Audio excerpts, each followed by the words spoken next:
মধ্যে যদি প্রতিঘাত করেন তাহলে বাংলাদেশের তামাম ছাত্র সমাজ মেনে নেবে না। সেজন্য প্রশাসন এবং আদালতকে ব্যবহার করে আপনারা পরাজিতর সেই গ্লানি মোছার জন্য যে তালবাহানা শুরু করে দিয়েছেন সেই তালবাহানা বদলাতে হবে।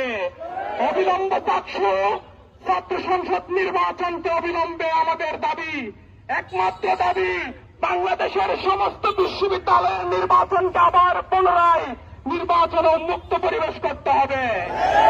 নাইলে দেশের তাম ছাত্র জনতা আবার জুলাই আন্দোলনের মতো আবার তাদের অধিকার আন্দোলনের জন্য আদায়ের জন্য আবার ম্যাপে থেকে নেমে আসবে ইনশাআল্লাহ।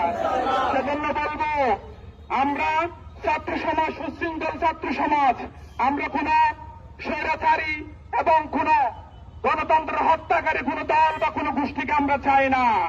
আমরা চাই যারা শিক্ষার বান্ধব পরিবেশ তৈরি করবে, দেশের ইনসাফ কায়েম করবে, দুর্নীতি দমন করবে, বৈষম্য দূর করবে, সেরকম আমরা গোষ্ঠী চাই, সেরকম দল চাই। সেজন্য আমরা বলবো বাংলাদেশের সকল শিক্ষা প্রতিষ্ঠান, বিশ্ববিদ্যালয় থেকে শুরু করে প্রাইমারি স্কুল পর্যন্ত সকল ছাত্র সংসদ নির্বাচন দিতে হবে।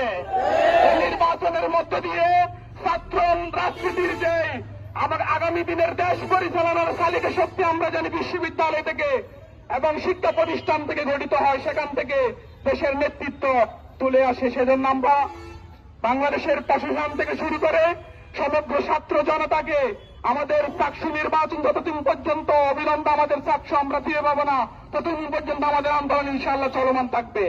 আমার সংক্ষিপ্ত বার্তা দিয়ে শেষ করছি। আসসালামু আলাইকুম ওয়া রাহমাতুল্লাহ।